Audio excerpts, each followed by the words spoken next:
Today is what's new and what's next.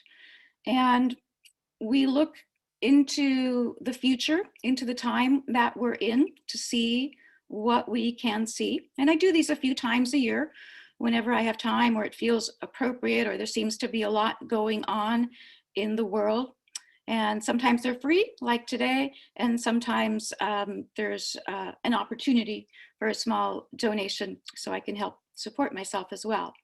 So today is a great day to look at everything that's going on around the world.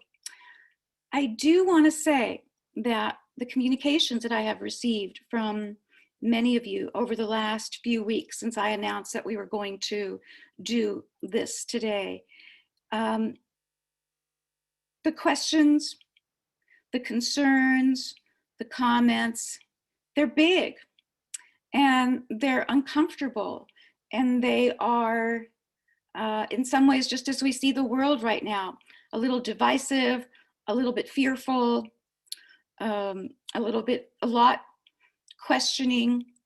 And I can see in them, as much as I can see in myself, how influenced we are by the world, by the media, by events, by our own questioning, by whatever our own journey looks like.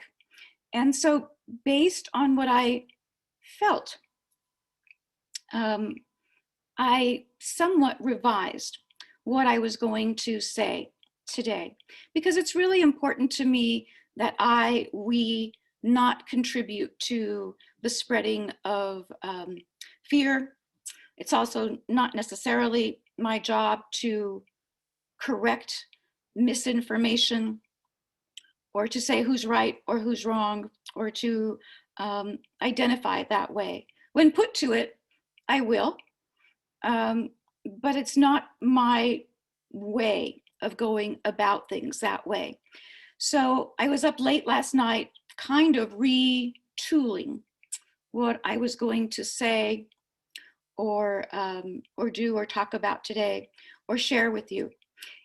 In these free talks where everyone is invited and the invitation goes out across Facebook to newsletters and to wherever it goes, there's no necessarily knowing how old anyone is, if they're an appropriate age, what our level of comfort or fear might be, what we're looking forward to, whether we need to supply ourselves with a certain amount of very positive information in order to feel all right about the world that we're in today.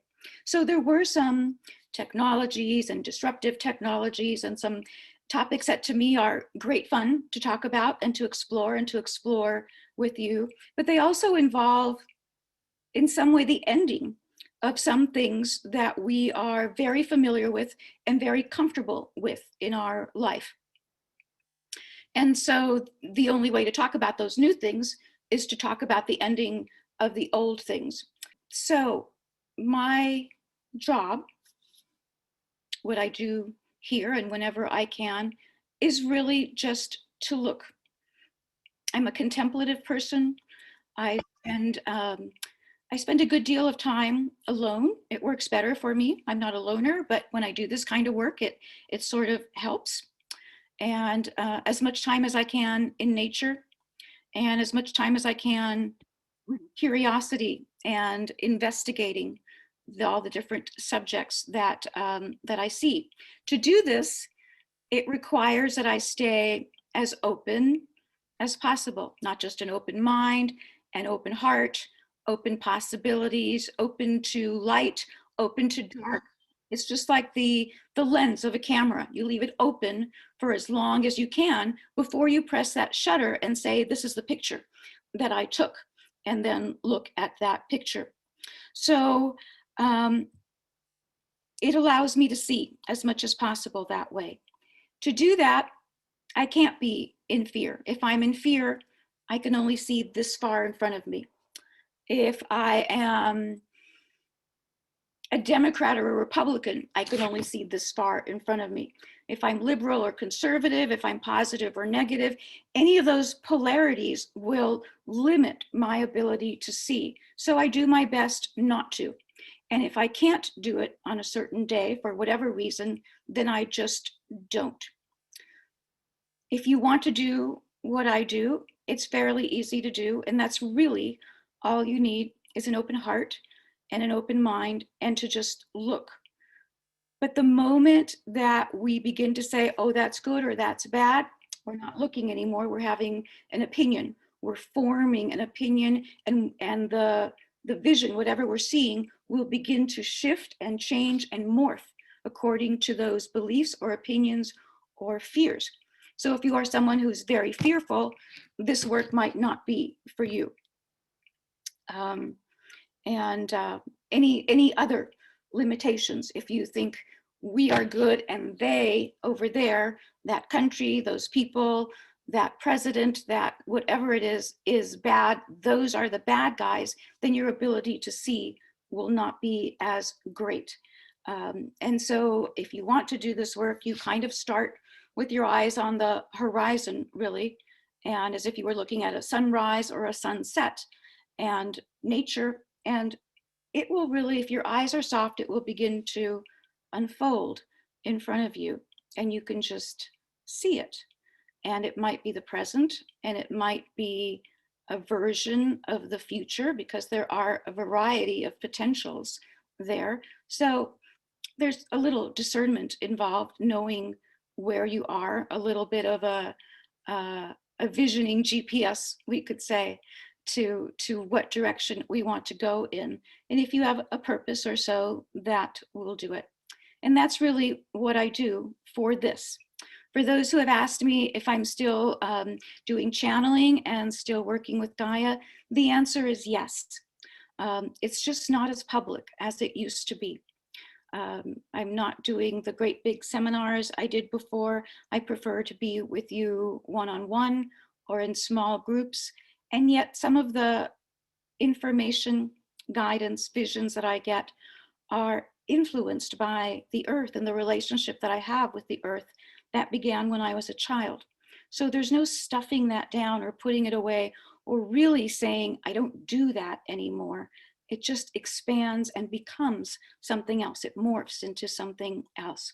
And you'll feel that. You will, if you know me well enough and you followed me for a certain amount of time, you will feel Gaia's words and inflections and in what I do and say. And maybe we'll look at that later too. So we'll have a couple of different phases of our first half, second half, a few differences in what we talk about. And we'll see where that takes us. So my last little bit of disclosures or disclaimers, let's see. I'm just a seer.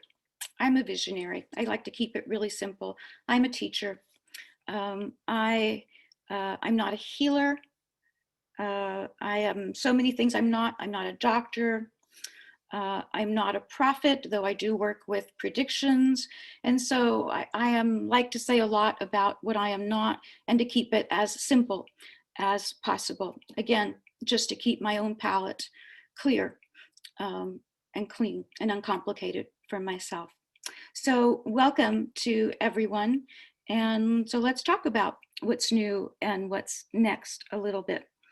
So first of all, yes, this time that we are in right now, it is a gap.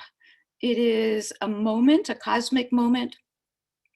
It's an inflection. It's a time where something, an energy, a wisdom, a change is inserted into our reality. So much so that it becomes physical. It becomes a thing that everyone takes note of. It becomes a global thing, a global event that everyone takes note of, and that takes the world, our consciousness, our awareness into a new world, potentially a different direction. and completely different at times than what we imagined it would be, than where our imagination or our expectations, our experience, our journey, our dreams may have led us prior to that moment. So that's what we're in right now. So it should not really be that unexpected, though we're all a little bit shocked anyway, that everything is changing, that a lot of things appear to be going wrong or not in the direction that we had hoped that they would, that some things seem to be slowing down, stopping, or dropping off the radar, potentially things that we really cared about. And other things are taking precedence and are taking up room in our minds and in our hearts, in our realities, and in how we go about life. So this moment that we are in, this moment will last into the foreseeable future. It will last throughout this lifetime we are in, that you are in. So there will be a variety of different realities, potentially choices, different directions to take, different ways that our journey will manifest, different ways in which time will slide in and out rather than ticking in this linear fashion. So if you pay attention, you will see that really even time and days, moments, minutes, they slide in and out. The future feels like the present. The present feels like a different present. It feels like 50 years ago. Then it feels like a little bit into the future. Then we're back in this present moment. So there's a schism of energies that happen, and they are happening somewhat because of the solar energies that are bombarding the planet, sun's energies. There are a lot of meteoric influences, as you may have noticed now as well. We're paying attention to that a little bit more, a little bit because our instrumentation allows us to do that now, and a little bit because of this time that we are in. Meteors and different things like that have always been associated since ancient times as messengers. So they don't have to completely impact or decimate the earth to be influential in this time that we are in. So we are being greeted and visited by a variety of messengers. And for now, I'll just leave it at that. You can, if you are a strong believer in angels, you might consider these messengers. If you are a strong believer in beings of other races from other worlds, you may consider that accessibility of this time to this world as messengers. And again, from a very scientific perspective, meteors, and there's a lot happening in our solar system and in the universe and with the sun, and all of this is affecting everything upon the earth, everything, every spectrum of light, every particle, atom, and everything particularly that is carbon-based. And we'll talk about that a little bit too. We are considered carbon-based beings, and we'll see if that's what we will continue to be. We'll talk about that a little bit later today as well. So all of these changes or happenings is where we find ourselves. So it is, it's a moment. It's a moment of endings and beginnings. And it's hard to see the beginnings of things when they're at that stage, but it's easy to see the endings because the endings have had a long life or a long string of beliefs connected to our mind, our experience, our past lives. So they're very, very connected. And so we are attached to these beliefs or experiences. So in times of birth, there are births that take place in a light time, and there are births that take place in a dark time.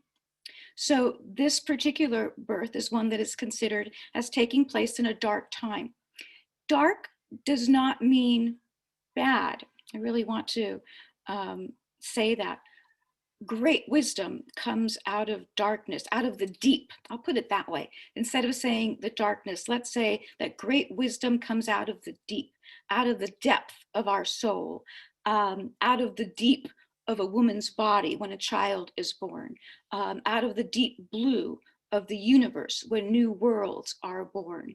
There is a kind of birth that comes out of the deep, and it comes that way when, in particular, there is a new world that wants to be born, not just a child or a being, but an entirely new world, and potentially a new kind of being for that world, a new order for that world. We're talking really about momentous change or momentous birth. And so that happens at the shift of the ages. I sometimes use the name Aquarian age. I'm a little bit more careful with it now because I try to avoid some of the terms that are too associated with the New Age, or also too associated with science or religion. So I try and steer that middle ground there. But astronomically speaking, and based on the precession of the equinoxes, this is where we are. This is where we are due. So this is a time of a deep birth. And one of the things that mark a deep birth is that it comes at a time where there is very little innocence. So that's a good way to put it. So we are not in an innocent time right now. And I'm not just talking about, yes, we know better about our environment. We knew better. We shouldn't have done this. We shouldn't have, been so dependent on fossil fuels or anything like that. As beings, as human beings, we have now been on the planet long enough that we are not child beings. We are coming into our adulthood. So we are, in essence, shedding our innocence. And so that also comes at a dark time. We cannot call upon the lightness of innocence to say, I don't know who I am or what I'm supposed to do here. There is a part of us that knows. There's a part of us that is ancient, that is aliveness, even if our participation here upon the earth feels like it's less consequential. So all of this ancientness within us was aware of this shift coming, was aware of the birth at this time, the dark birth, and we cannot pretend to innocence. And what happens if you cannot pretend innocence is that, in essence, you have to buy into the prevalent reality of a time. So that's where we are right now. We are full in to this reality, and this reality includes, well, a variety of things where we could say that we may or may not make it, for instance, right, as a human race. So there's no innocence in that. We don't have to tell ourselves stories that say everything's going to be fine no matter what happens. So it's not a fairy tale time, but it is a time in which stories can be rewritten. So it's a time in which we're going to have to call upon ourselves, summon those better parts of ourselves, those wiser parts of ourselves, every single one of us, not just looking to that government, those people at an economic summit or at the climate summit, them to make it better for us. It's a time when all of us are called into action.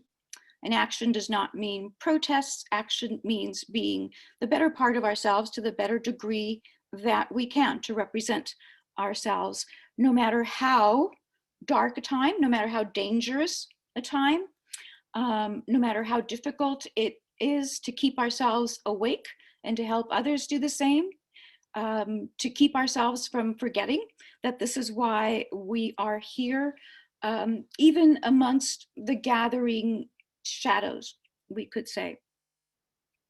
So we'll talk about this. And so some of the ways to do this is to remember to dream forward so that we don't forget this ability, not only for ourselves, but for others, for future generations. We have now the ability to be elders on the planet. It has nothing to do with your chronological age. We have the ability to be elders on the planet, but age is not what makes an elder. Wisdom, or the ability to share it or hold it, is what makes an elder. To the degree that we are still searching for an enemy, the us versus them thing, we will not be able to really imagine a new world and step into that new world as long as we have, long as we're chasing enemies, or really as long as they're chasing us. So there's a place of movement that is not movement that we will come to in that. But our imagination, that we have lost a great deal of our ability to imagine for ourselves a new life, a better life, and a new world for ourselves and for the future. That is what is needed. That's the real enemy, or what is sometimes called the enemy behind the enemy, is simply our lack of spirit, or our lack of ability to call ourselves forward. And with that comes the belief that we're only human. I'm only one human. I'm only one person. I'm only here for however many years, and that. So that is what we could say is the enemy behind the enemy. I spent some time in mythology, in studying ancient cultures and things that were said long ago. And if you look, almost every ancient culture, civilization, has stories to tell of tragic and uncertain times, where the hardening of ideas and the hardening of hearts led to all of life being threatened. And sometimes that has been the case. All of life was threatened, and only a small percentage of life survived. In scientific terms, we call that the 5 mass extinctions. And we are now, according to some people, near the possibility of a 6th mass extinction, or at least the assumption is that we could lose 30% of the world, 30% of the land mass to water or fire, 30% of the human population to disease or many other difficulties, poverty, and 30% of the animal and plant kingdom and all of our resources. So that would be considered a mass extinction if we lose 30%. So we are at one of these radical moments now where hardened hearts, hardened dreams, and hardened ideas may be responsible for not helping us get across the threshold. And our job is to get ourselves and others across this threshold so that all of life is not threatened.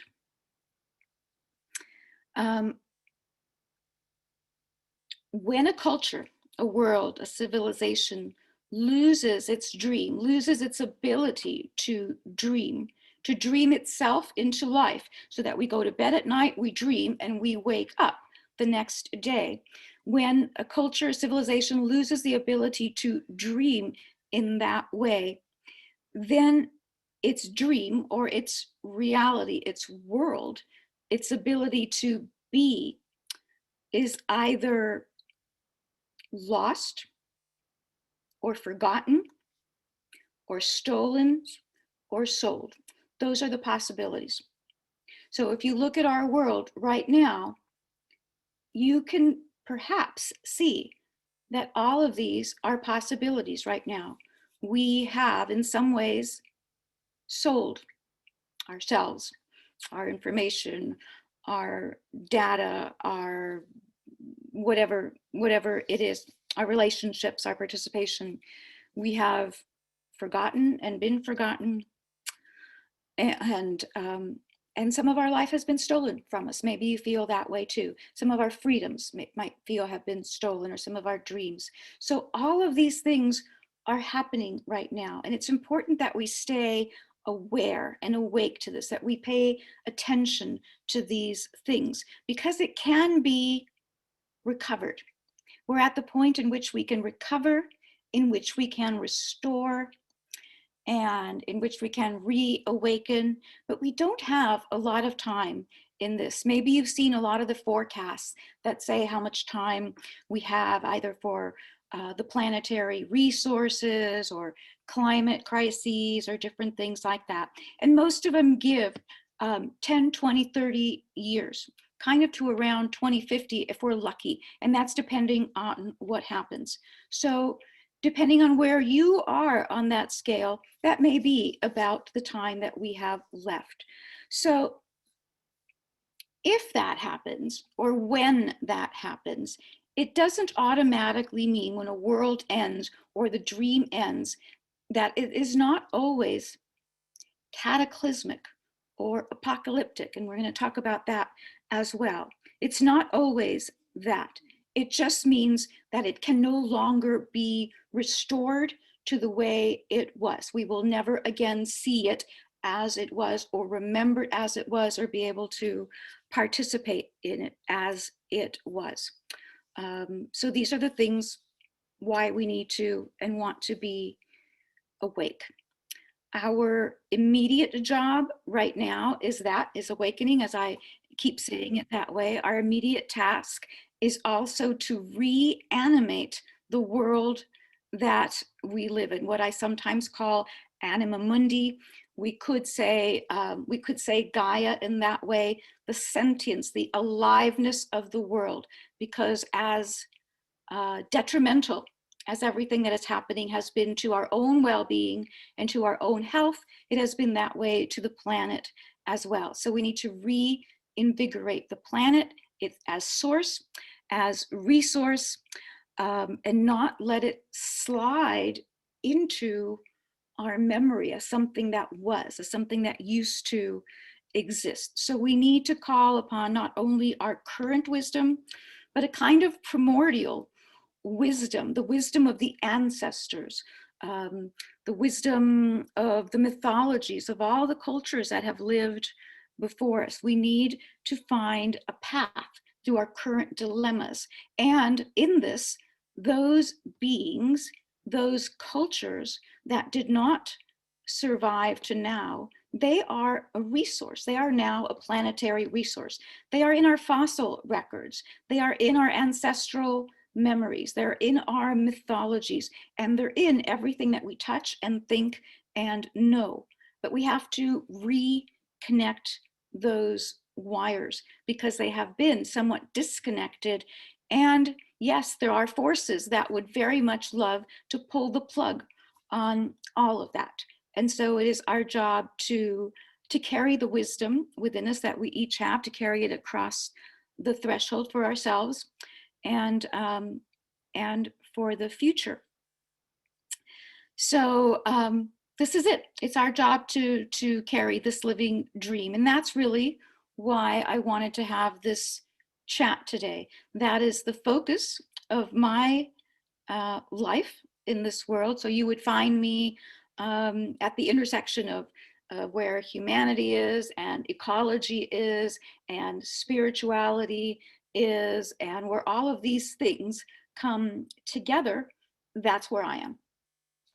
And that's where I hope you'll join me, wherever we can. So we are in this time, and what do we call this time? We are on the brink of something, and it isn't necessarily the ending of a world, but again, it's a great shift. And in this time, everything and everyone is going to go through this shift and do it in different ways. So we have different ways of viewing it.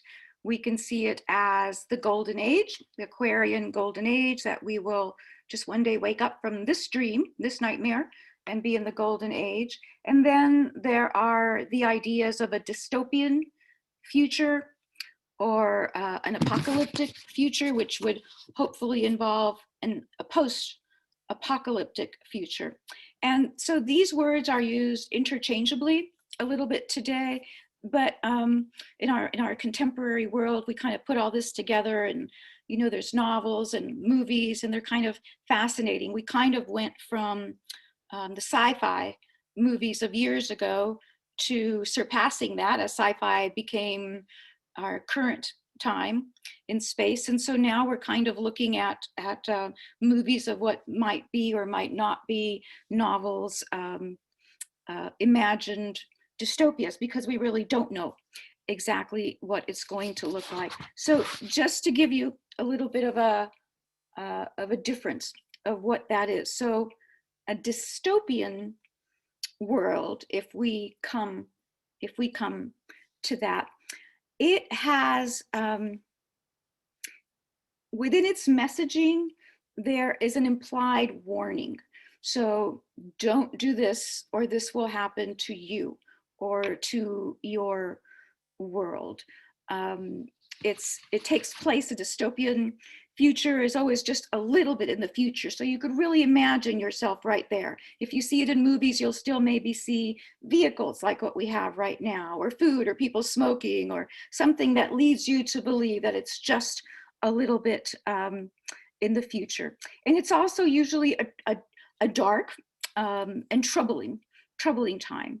So in that way, it usually also includes a misuse or misinterpretation of technology, and that in some way has contributed to this dystopian reality, that technology was used in more harmful ways than good, and that we as a species knew better, could have done better, and that we did things that in some way were less than humane.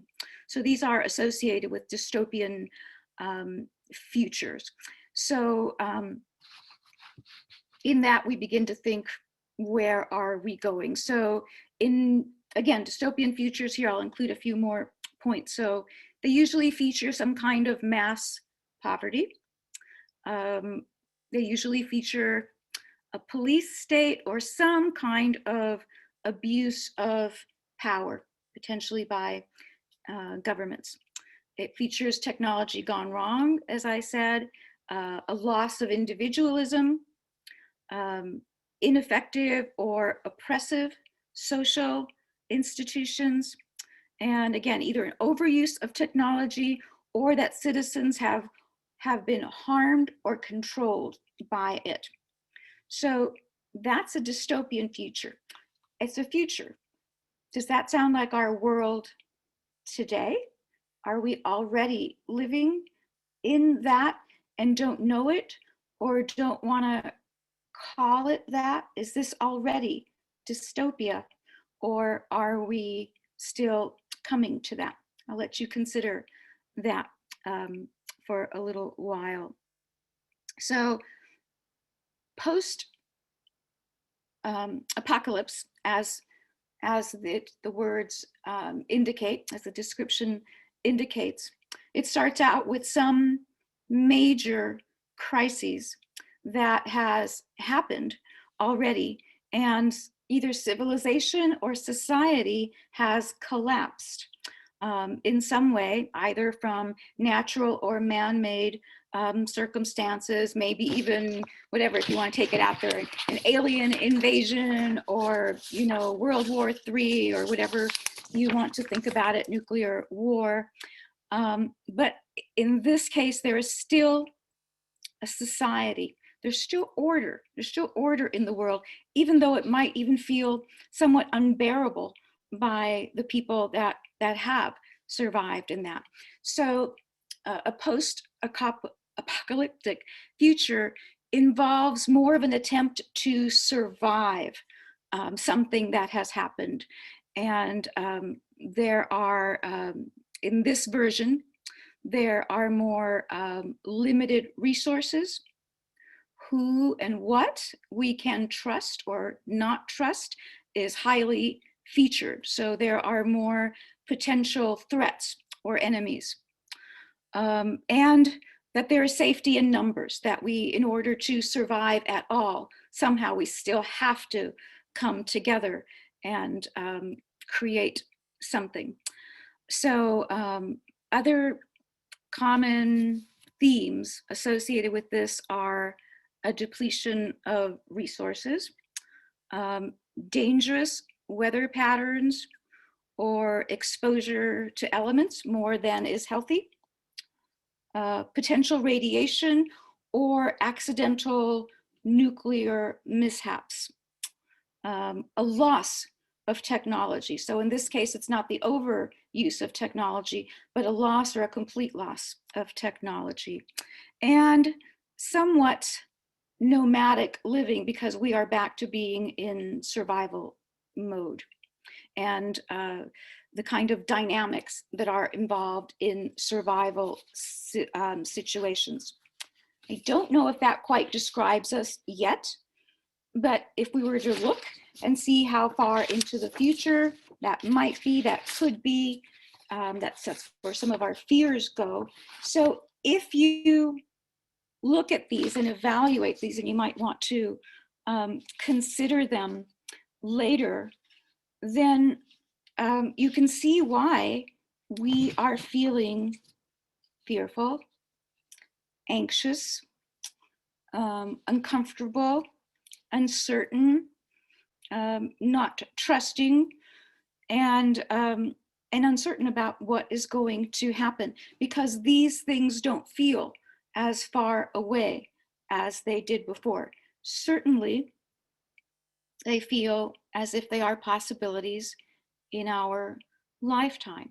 So again, it's our job now to begin to hopefully dismantle that. And to do that, it will require that we build, make, dream a different world, a better world that doesn't go there or that far.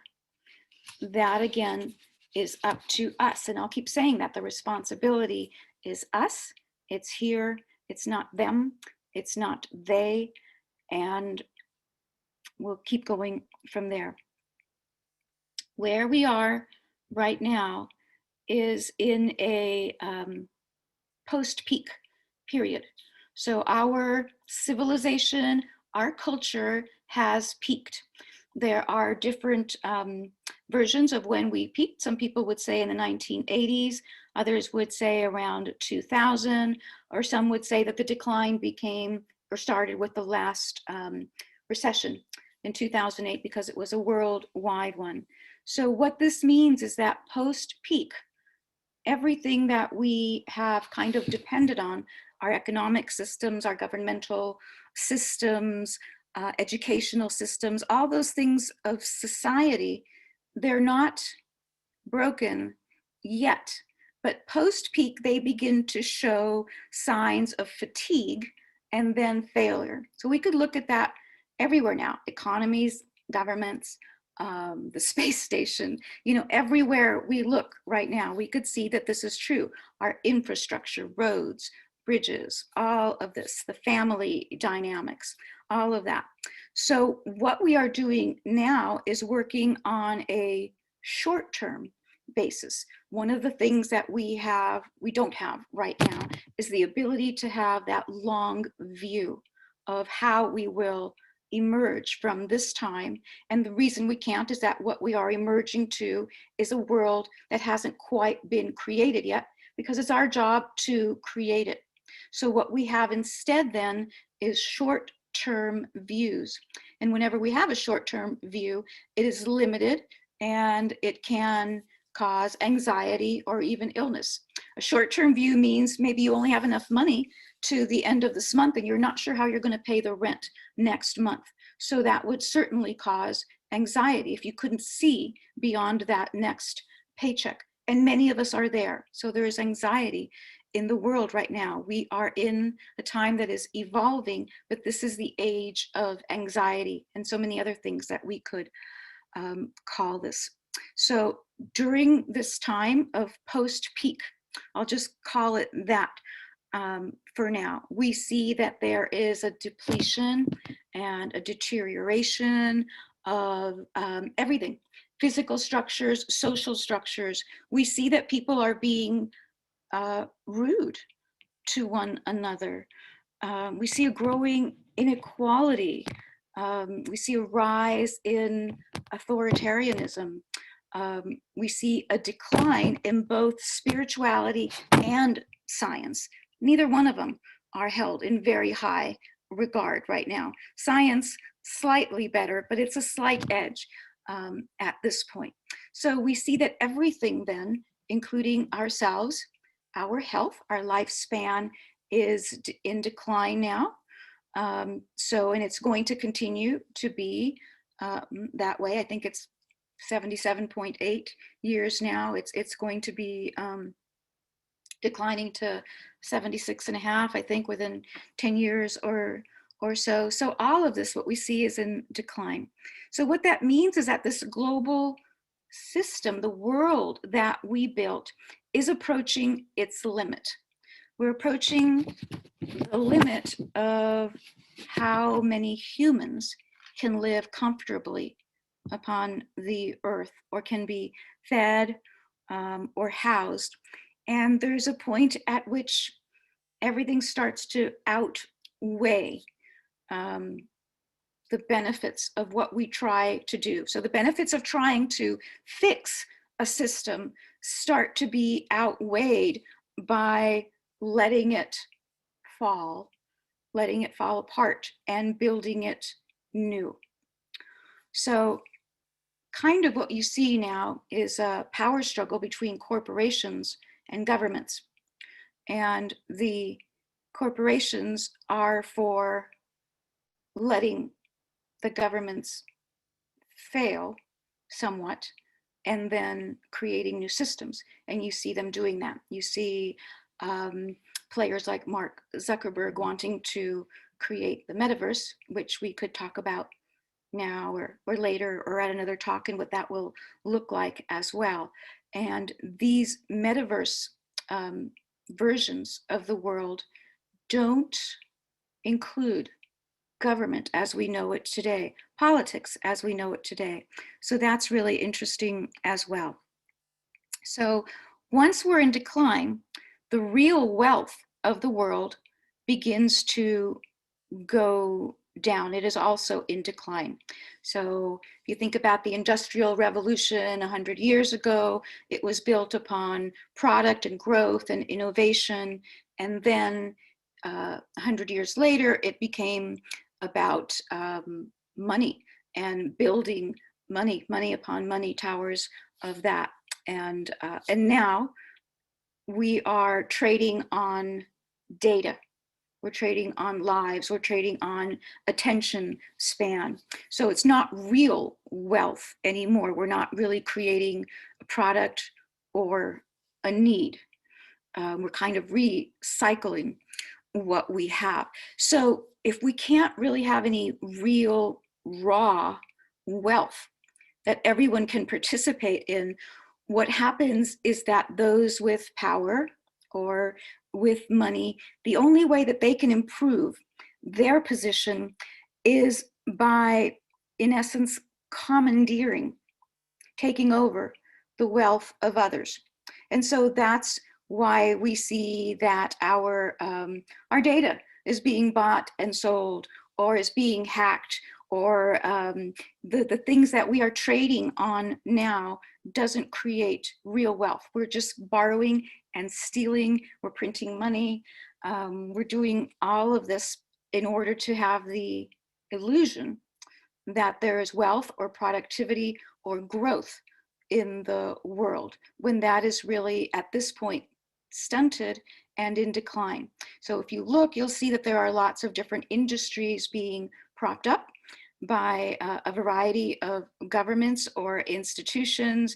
And if you took away that support, they would fall and we would fall with them, which is why they are being propped up for now.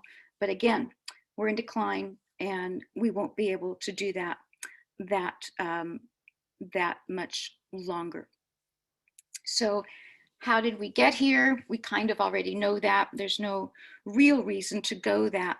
But one of the things that I'll say is that most people, up until now, as humans, human nature, we have been willing to accept decisions that have less benefits now if there is a promise of more later.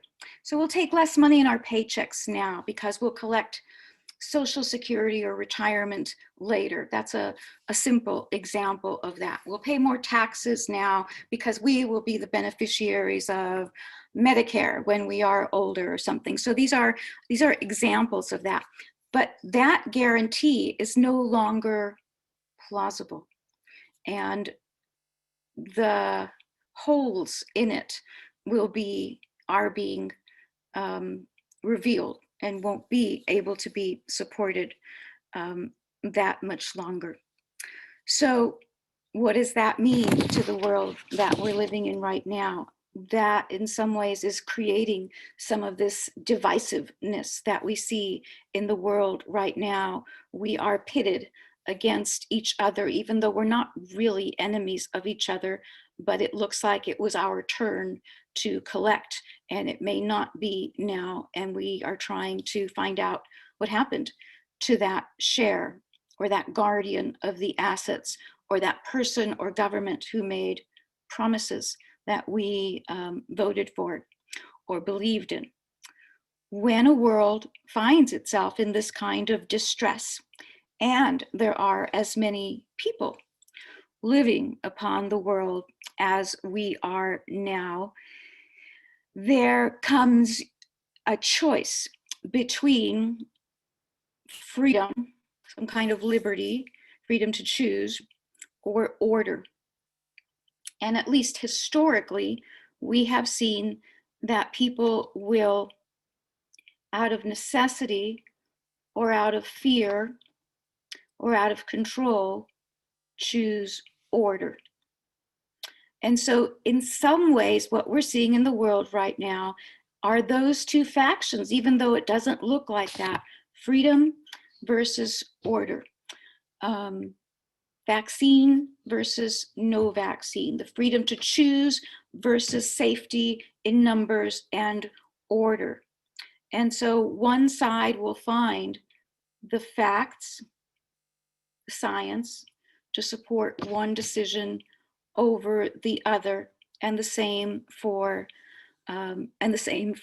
the other side. So this is part of the world that we're in right now.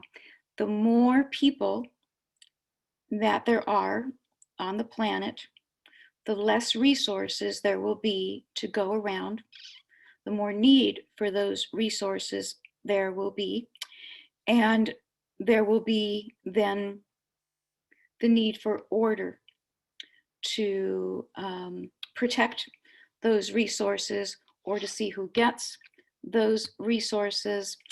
And more than likely, that leads to what we're seeing in the world, which are authoritarian governments who hold power for a longer time, who are not necessarily elected officials elected to a certain term, and who have more control over their populations or citizens or laws. So I'm kind of showing you a little bit here just the evolution of where we are. One of the ways that power leads to control is through positivity, or getting a population, a people, a country to endorse a certain positive program or scheme. But what happens is, if that positivity becomes toxic, then toxicity is what continues to arise. Let's see if I can give you some examples of that. So when we are healthy and positive, when we have a healthy, positive outlook, we can acknowledge that this is a difficult time. We can say, these are challenging times, and I don't know how we'll get through it, but we might. And we can shift our attention to things that are working, or to making things better or something. Those are healthy approaches.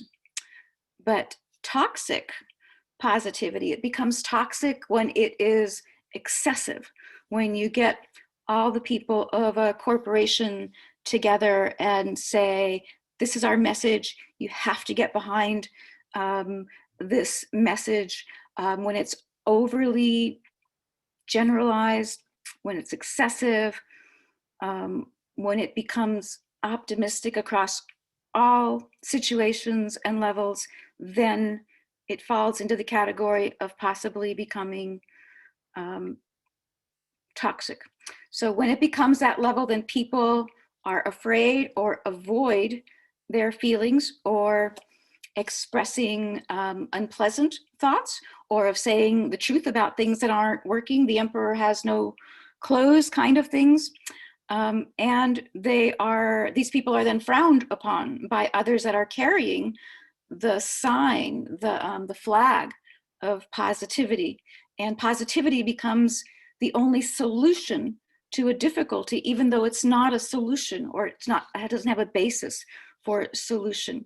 So in this frame, then people who become positively toxic, there is a dismissing of any negative emotions, and there is an overdependence on false reassurance. So again, we can look around the world, to different institutions, to different entities, and see if that is a possibility. We can maybe even look at some of our current traditions and religions and see if that is a possibility. So the results are that we are minimized, that realists become outliers, that there's an invalidation of authentic feelings, and a denial of even who we are in our beliefs. So something to be aware of. I'm sure you see it and experience it every day. So the question then comes, is there an opposite? Is there an opposite to this toxic positivity? And there is. So it's kind of funny, actually. It's actually a positive thing, but the name that's for it and who coined it, it's actually what we might call tragic optimism.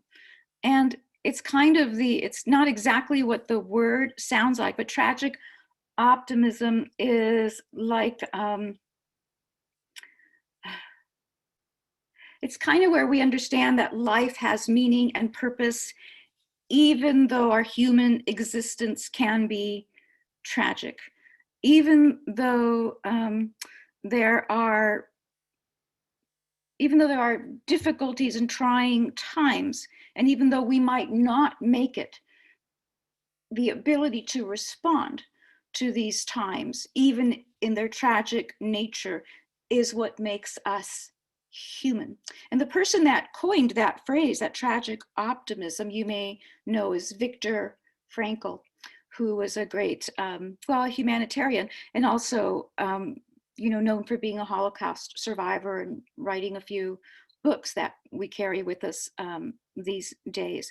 So it's a way of counteracting negative forces by understanding that we are in negative times and responding to things as best we can in that way. So I think I'll pause here and there, because I had not intended all of this to be as big as it is. And as I'm talking about it, I see how it is. And that's what happens when you stay up late by yourself, considering the world. So let me know if you have anything to share or say or ask.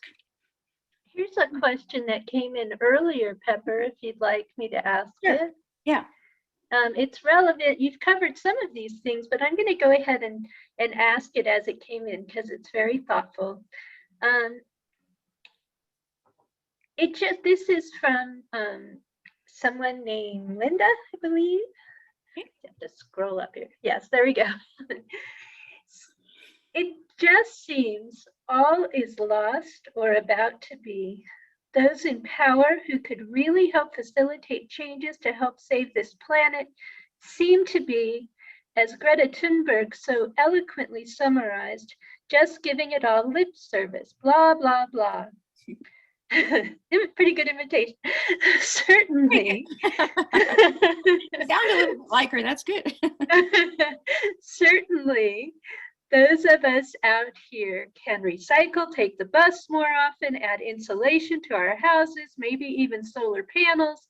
But if there are no real changes to energy development and carbon reduction on a global scale, it seems life will become miserable for all of us, with extinction just around the corner for the animal and plant kingdom.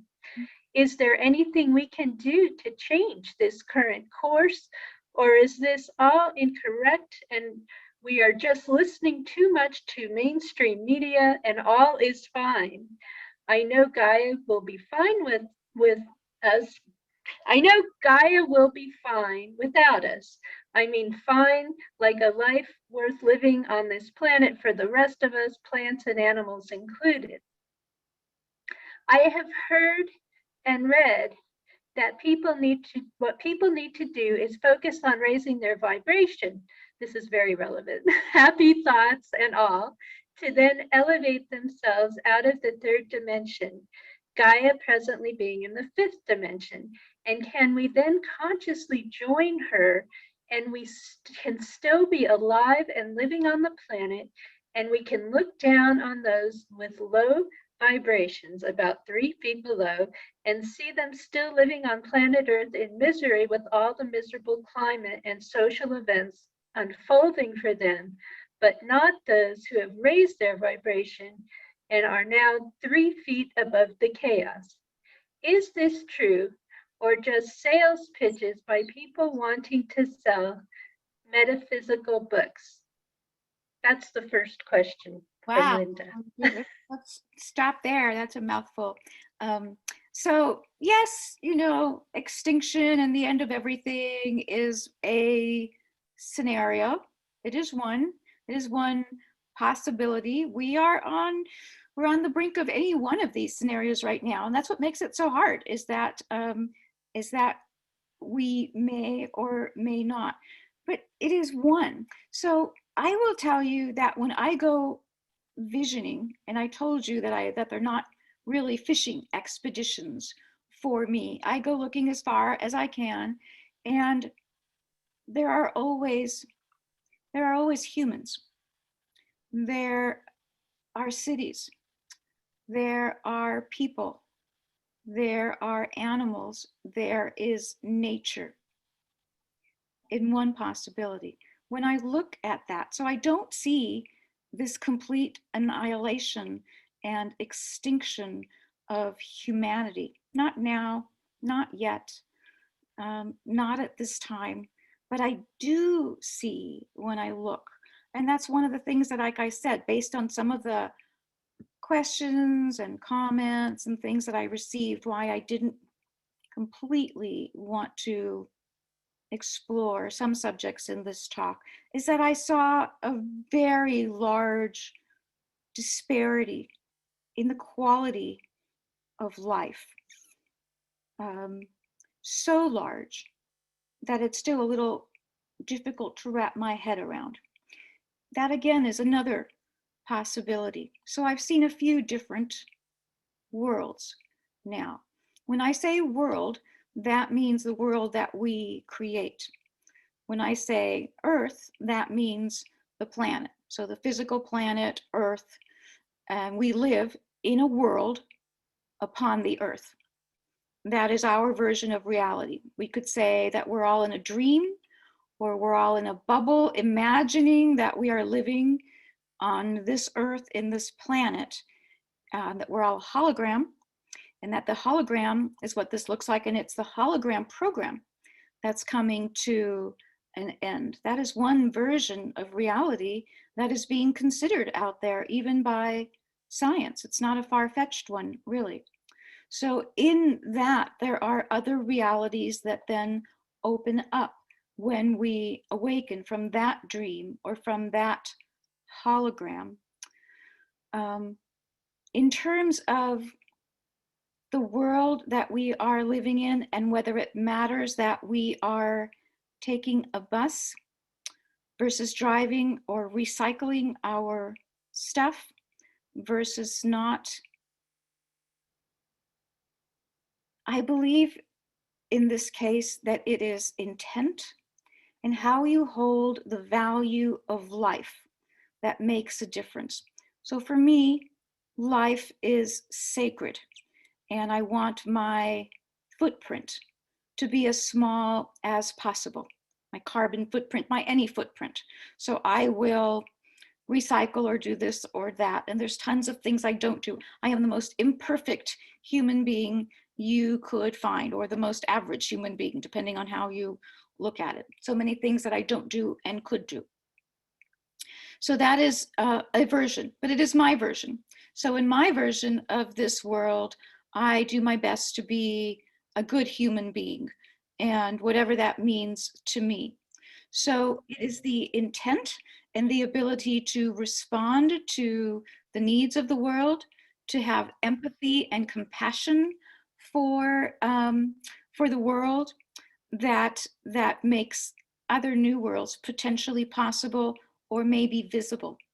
It seems likely to me that if we don't intend to live in a different world or a better world, we might not see it if it hit us over the head.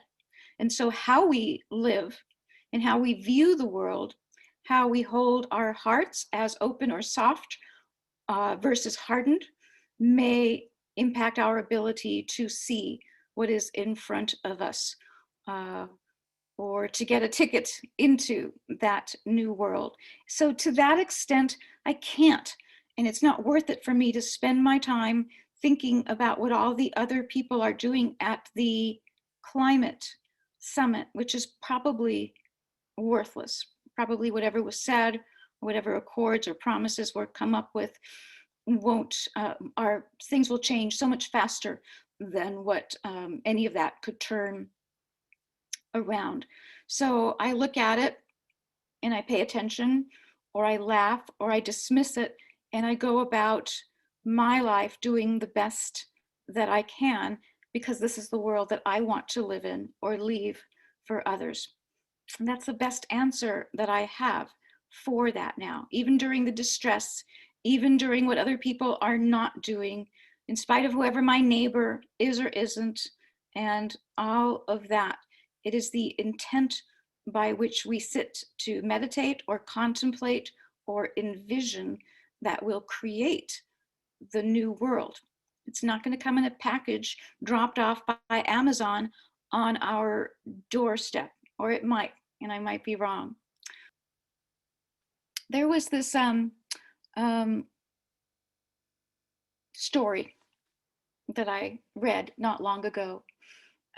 So it was a story about how dream catchers came to be. You know, we all love our little dream catchers, Native American dream catchers somehow. And so the very basis of that story was that in this land, in this tribe, people were not dreaming well, they weren't sleeping well, and they were having nightmares. And then they would wake up from these dreams and nightmares that were not good, and they couldn't perform their jobs, their tasks the next day. And so their leaders were having to do more of that, and the leaders were not making good decisions because they were not dreaming or sleeping well either. They weren't dreaming of the new world that they were going to wake up into every day. And so they were dreaming instead of catastrophes and different things. So the elders of this tribe dreamed that if people created dream catchers and hung them over their sleeping places at night, then the great universe or the great watcher would catch all the bad nightmares and allow only the good dreams to come through. And so they did this in this tribe. They did this, and lo and behold, the people started to sleep better and dream of a better world and awake the next day to create and build the new world. And in this story, that's how we have dream catchers today, and how we hang them over children's bed or meditation spaces to catch the negative thoughts and things so that we can dream a new world. So this dream of life, whatever you want to call it, is in us, but we have to filter out some of that other stuff that comes at us, targets us and our attention all the time, either through the internet or through social media or through negative people that we know in our life, or from people behaving badly, or from the media. And so what happens is that the nightmare version of the world, which is heavy and dense, takes over the consciousness, the dream time of more of the population than those who are dreaming of a better life or a better way to be. So these scales, which are at sometimes golden, wonderful, and at other times full of anxiety and depression, we try to at least keep these even. But right now, they are in danger of toppling over a bit towards the more dense side. So people like you and me, people who are awake, people with intent, people with anything good to bring forward, we could call ourselves the make weight, our make weight. So in other words, we are what's added to the scale to keep it in balance. We, our intentions, our dreams, our visions, our life, our purpose is added to the one side to help keep it in balance. And so that is another reason why we need to be and do at this time. So there's one theory that says that the dream of life is only as good as the people that are alive in that dream or in that world right now. The only way that this world can or will continue is if we believe that it will. If we believe in our life or in the ability of this world to continue. At any given time, it can only be determined by the people that are upon the planet or in the world at this time. So that means that that it's up to us.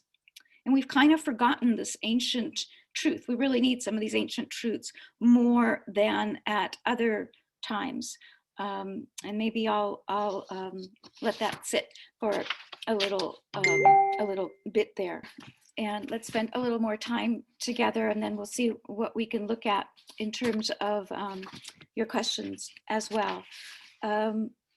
So we have looked at a variety or contemplated a few different scenarios, and they look how they look. So again, I want to talk a little bit about how we create a new world, because on the one hand, it's easy to do. You dream it, you intend it, you wake up and discover that other people have had a similar dream, and you decide it's worth experimenting with or creating, and it begins to happen in a small scale and then grows. That's one of the ways new worlds are created.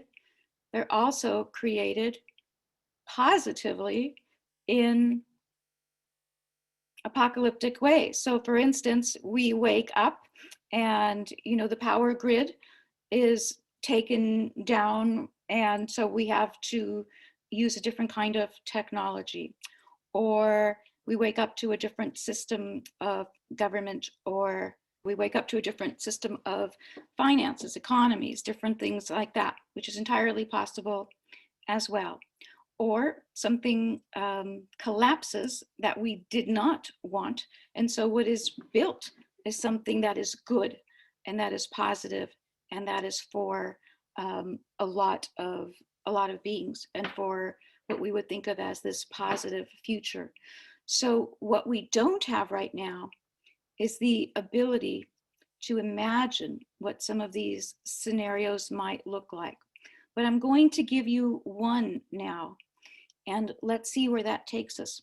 It's one that's already based in science, since that seems to be so important to us these days, because we seem to not attach as much reality and importance to things if they if science hasn't endorsed it or at least studied it or funded it in some way. So we seem to lend more legitimacy to things when they come from that direction. So we have been talking all this time about carbon credits, about carbon-based beings, about all the carbon dioxide that is being released into the atmosphere, about all the carbon that's caused by animal husbandry, by raising cattle and beef and such, and by industrial waste and so many other things. So this problem is that the carbon gases are creating this greenhouse effect, this hothouse effect, and keeping that heat enclosed or pushing it down to the surface of the earth, which is then raising the our atmosphere, our ground temperature. And we know how far we can go with that before some of these other bigger problems and extinctions happen. So our big problem and also our life support is carbon. We are considered carbon beings. And so why are we considered carbon beings? There's actually like about 20 different kind of chemical makeups, elements that make up our body and who we are.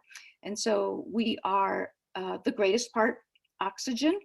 We're about I forget what the percentage is, but I think when I looked at the model, they looked at like a 175-pound man, and I think 115 pounds of that was just oxygen. And then carbon is next, so about 32 pounds would be carbon, and then hydrogen in a lesser amount, and then nitrogen. So those four elements make up the bulk of what we are as human beings. And then all of the other elements are added in, the ones that we see on our vitamin bottles, sometimes like calcium and sulfur and phosphorus and potassium and all of those things. That's what we are as humans. That's what the physical part of us is. And of course, beyond that or in between that is space, hopefully conscious space, awakened space, and everything else that makes us divine beings or only part human. Part of us is that. And so we are considered carbon-based beings, and we think that we need to be in a carbon-based planet for life to exist when we look for life in other worlds as well. So that is really, that is interesting. And it's interesting that we evolved that way as carbon beings. And the reason is that, at least as what science says, is that carbon can form bonds with up to 4 other elements immediately. And because of that ability to form these bonds, and those first 4 came together, then created this life, or this carbon-based life, because of that. So it's the carbon chain that made that more likely.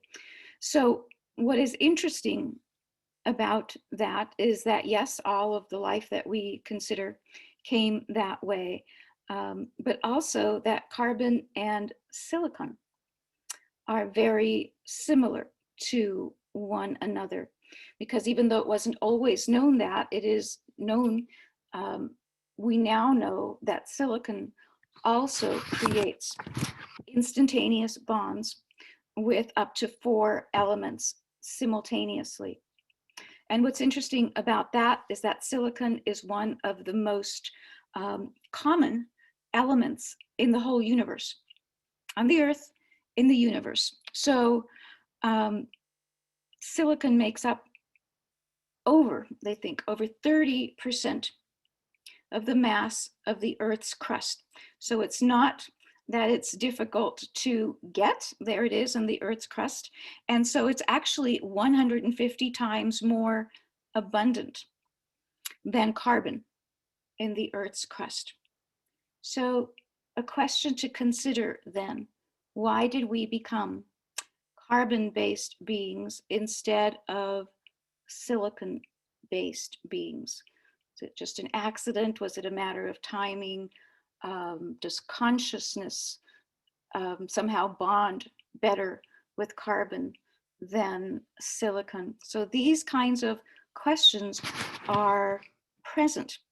And as we are looking for the different elements or resources that are abundantly easy to get to upon the planet, silicon is now very interesting to science again for a variety of reasons. So one of those is, what can we do with it? Can we make life with it? Can we help life evolve? If carbon becomes such a problem, could we somehow create something out of silicon that helps us become other beings? Or if a carbon-based world becomes detrimental to our health or our understanding of what we are as humans, could humans evolve in a more silicon-based future or body? If we're afraid to experiment on ourselves, which there is a certain amount of that, of course, would we begin to experiment with that silicon with AI, with augmented reality, with artificial reality? Could we use silicon to create real bodies for AI? And is there a possibility that in a different world that humans could become silicon-based? So here is a real and theoretical question that I am posing to you as well. Could we? Do you know anything about this subject? Because there is science at work already, not creating bodies or beings, but working with proteins that are similar to hemoglobin.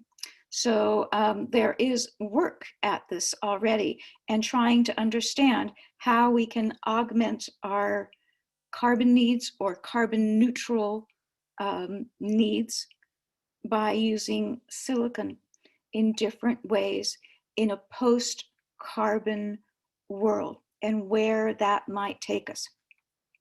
So I'm bringing this to you as an example of how we might imagine a new world.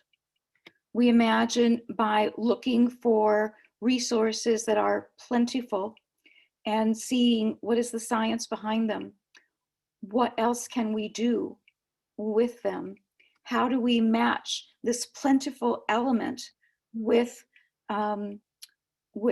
difficulties and problems in our world in order to come up with potential solutions that don't involve apocalyptic endings and more of what we would call soft landing, stable world change, soft evolution, flow evolution. And so this is one example, and there are others as well. So someone began to dream that potentially something as plentiful as silicon, plentiful here on the earth and everywhere in the universe, that maybe that is a key. Maybe there are solutions there. So that is one example of someone with a dream to explore a subject. And there are others as well. So can we dream of a new world? Can we write about it? Is there art that will describe it? Are there words? So that we don't, it's not always this laboratory, governmental, leaders taking us down this dark path to falling off of a cliff. There are times and places and ways and windows in which we can see and view new possibilities. So the people that are doing this, studying this, in their own words, they are coaxing biology to respond in a certain way. They are working with fermentation and other ways to chemically bond silicon. They are working on enzymes and proteins and trying to catalyze these in order to form opinions in science that may further our life potentially in a complete different direction than we have thought, which is of just trying to make this carbon footprint a little bit smaller. And so that is an example that I bring to you. Like I said, there are others, and I will talk about others in another time. What they're looking at here is taking the silicon and merging it with other organic compounds. So we're not trying to clone life or humans. We're studying how a continuity of life using different elements may lead to a newer or brighter future for us post-carbon. And so there is funding for this, and there is interest in this. And we are looking at the biology of the planet. We're looking at Gaia for help with this, for response for this. We're looking for the earth to help us be innovative in that way. We're helping for the earth to awaken our own natural curiosity, which is something that humans have always had, so that we can ensure, in some ways, the continuity of life. And that is, to me, beautiful. So these people are not as interested in what's going to happen with our culture, our ability to recycle or renew our carbon credits. They're moving in a complete different direction. And if you ask me, I'm not saying that this is the answer. I'm not saying that silicon is the answer, but I'm saying that there are other resources that we can look at. And we are one of those resources.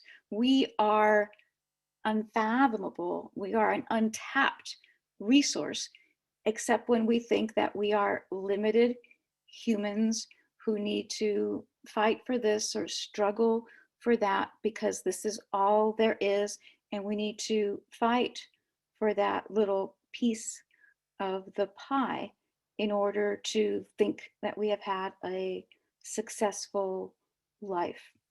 So these are one of the possibilities that I'm bringing to you, and there are others like this too. There are people that are holding back on some of the discoveries that they have made because they can't get the funding for them necessarily, unless it looks like the carbon-based industrial complex, whatever we want to call it, is close enough that it can collapse.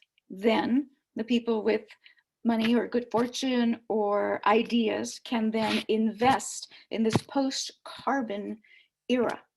So one of the things that is ending, when I talk about ending of worlds and beginning of worlds, is more the beliefs that we are only carbon-based beings in this bonded, four bond elements of life, that there are not other elements to discover, and that some of these might be the very solutions that we need, and that we can look there.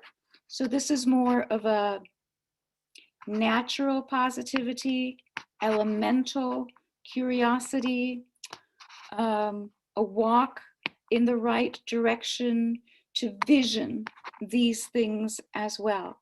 And so here is an example of the continuity of the world or the renewal of a world based upon a different structure, a different understanding, and potentially a different consciousness as well. Potentially the fifth dimension that will allow us, some of us, part of us, most of us, I don't know, to envision a different world and then create it. So can I hear any comments from you or questions about that, since we're kind of in a different place here? Pepper, we've gotten some input in the chat, and I invite people to write in the chat your comments and questions. There's a question that came in that I think is relevant to what you're saying about how do we interpret objective reality? Here's the question. Descriptions of problems always sound so objective, but isn't the reality for each of us equally, if not more, subjective?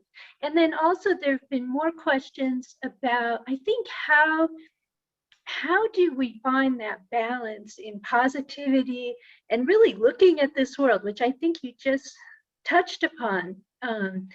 You know, where is that balance?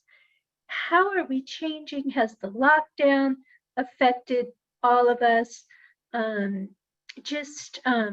You know, our relationship with positivity and moving forward to co-create a new world like you're talking about. So that kind of sums up a bit of the theme that I'm seeing in the chat. Okay, so yes, our experience is always an individual experience. And, you know, I guess what I'm describing here today is a little bit of a collective reality, a collective experience of what this gathering storm has contributed to the world that we live in. We could include the pandemic in that. Mostly when I see people looking at the future, they kind of have lumped together technology and the pandemic together as an interesting and destructive force, which I think is kind of interesting as well, that they would be put together in the same category. It is our individual reality, how we view the world, how we view ourselves, how we view the purpose by which we came in to this world and have been invited to participate in it, and how we continue to awaken into this world every day that makes the subjective reality for us. And then at some point during our day or during our reality, we tap into what we could call the matrix, for lack of another word. And we tap into this matrix and we are all holding on to this earth or this orb or this hologram, and that becomes part of the collective reality. Collectively, humanity's hopes and dreams and fears that we have brought with us, maybe from other lifetimes, maybe from what we have studied or believed. And so we tap into that, we bring that to this big orb of consciousness and hopefully help it to rise above the horizon of mediocreness or negativity if you fall below that horizon. So it is that subjective trust and hope and faith and understanding and constant discovery and curiosity that will lift us up individually and carry us across and beyond that threshold, so that we are not held back by either understandings that we are potentially only three-dimensional carbon-based beings who can only live 76.5 years as an average and only think this many thoughts a day. And so we don't reduce ourselves to those statistics, so that that individuality, that creativity, that magic carries us into this new world, which is what we desire and need now, potentially more more than ever. What makes this time unique is really how we see it, or in essence, that we are being told that time is short. But Gaia said that years ago. You know, one of her favorite lines was, "Life is long, but time is short." So these things were known before I started channeling, before others did as well. Teachers came along before I did, have spoken of these times, you know. And in essence, that's why we journeyed this far, joined this journey, looked for others of our tribe, our consciousness, to be able to bond with them, maybe like these atoms bond together. But maybe we need to look for silicon based beings to look for now. But there's definitely something here. There is something at work here. It's not just business as usual. And we need to look for what some of those new things are. And I'm not sure, we need to invest in them, trust in them, believe in them, support them, uphold them, share them, like I'm doing now, whatever we find that is of interest, so that we place more of our energy on these things rather than on the anxiety that is so prevalent, maybe. What do you think about that? There was a comment on it being an ending of the storm that we're looking towards. I had another question that came in earlier, Pepper, that tends more towards the metaphysical, but does relate to how we think about our physical bodies. So I thought this would be a good time to ask that. Yeah. This question,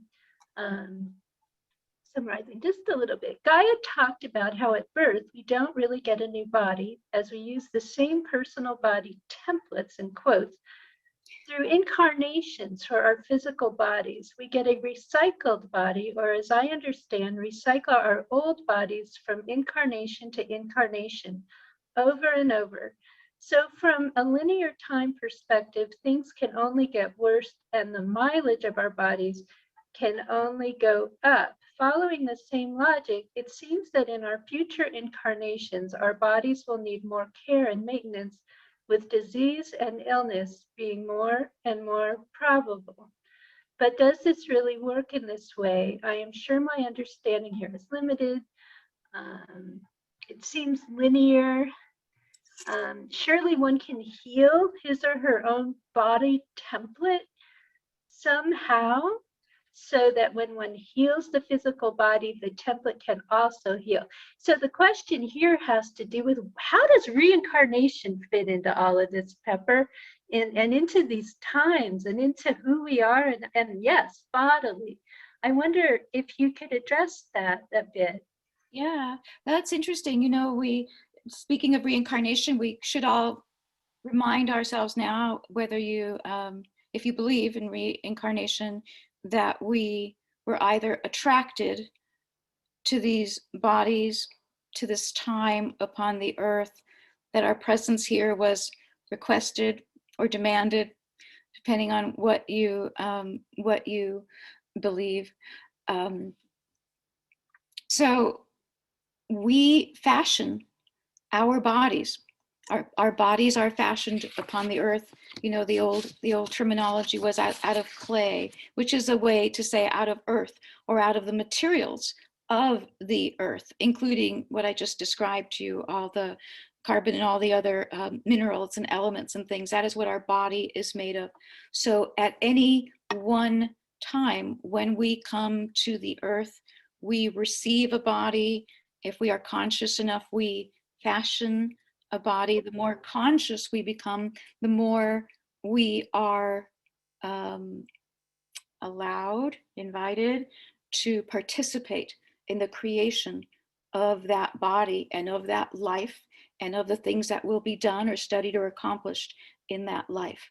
So out of all these materials, we take that and we have a body made of all these different earth materials.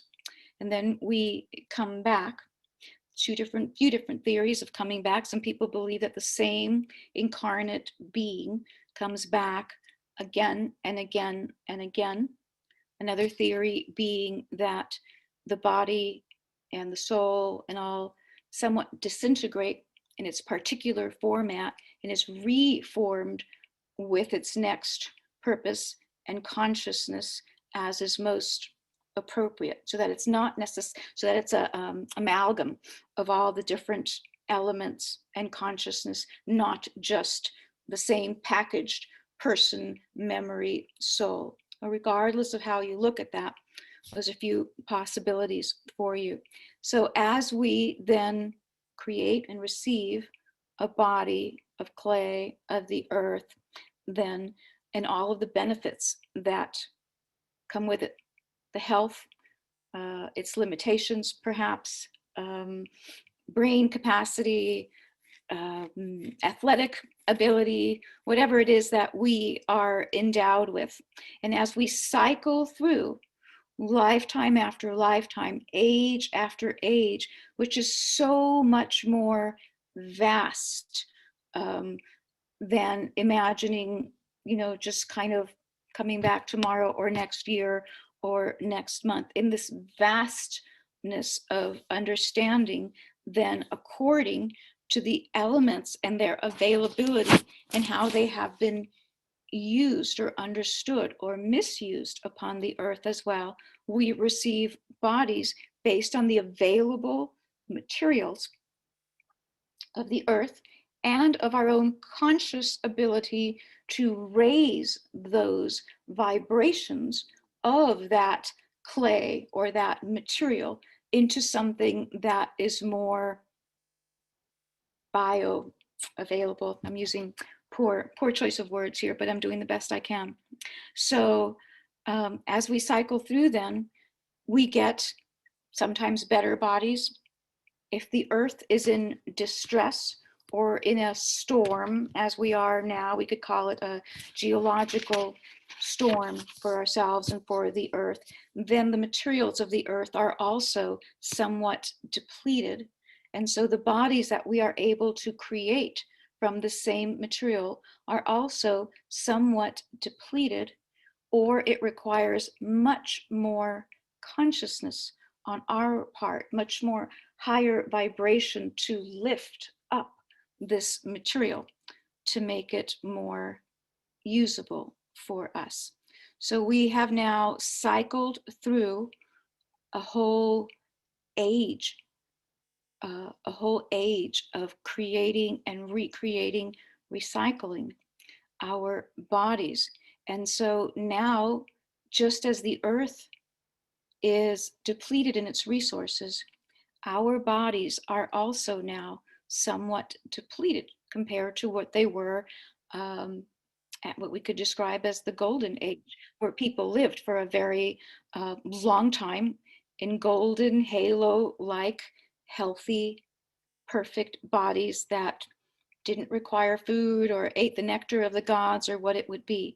So we're kind of down to the junk molecules of our bodies now in some ways, so that what we create does become more ill sooner. Its longevity is not as good. We are consuming more artificial things that have less nutrition in them, generally speaking, here. So all that affects life on Earth and our vibration as well. So to the best of our ability, it behooves us to continually do what we can to, yes, raise our vibration, work with what we have, support what we have, and in this progression of new worlds and new ages, we will receive, hopefully, better, more equipped bodies as well, made of lighter substance and more multifunctional, perhaps that use a larger part of the brain, perhaps that locate the brain and the mind in a different place within the body. It's not always been where we think it is. Our bodies have been reshaped in a variety of different ways. I don't know if I've answered your question completely or not, but I hope it's of interest at least. Here's a related question that came up as you were talking and was in the chat. What about yoga? And I'd like to broaden this to other types of spiritual practices, helping both. In the question in the chat had to do with stress, but helping, with helping with physical things as well. The stress can certainly manifest itself that way. So what about spiritual practice and yoga? Spiritual practice is yoga. Yoga is spiritual practice. Spiritual practice is the breath. Yoga is the breath. Spiritual practice is being in the moment and being supported by the breath in the moment. And that is also yoga. Of course, there are a variety of forms of yoga, but the intent of yoga is union, the visible with the invisible, the material with the non-material. So yoga can be very spiritual, and spirituality is not separate from anything. Part of everything we are. We are spiritual beings in a physical body. So while we are being spiritual beings, our physical body can be attuned by yoga so that it can better join its consciousness, better open its channels of communication. Our entire body is intended to be a channel of communication for everything, for communication with plant life and animal life and spirit and other beings and life and Gaia. And okay, so maybe we will conclude, since we've been a couple of hours here, and just say that here we are, taking advantage, if we can, of the opportunities or of a good life, if it is put here to us, allowed to us, and looking to the next world, which is ours to create. Okay, I'm going to take this one last question here. I'm going to read it. I'll read it myself here. Science tends to see life and life forms as being created from below by small elements and particles, etc. The spiritual view is usually that life forms are created from above by a higher or higher beings for some purpose of their own. Do you think the solution might be attempting as a society to connect to those higher energies rather than trying to go it alone? Wow.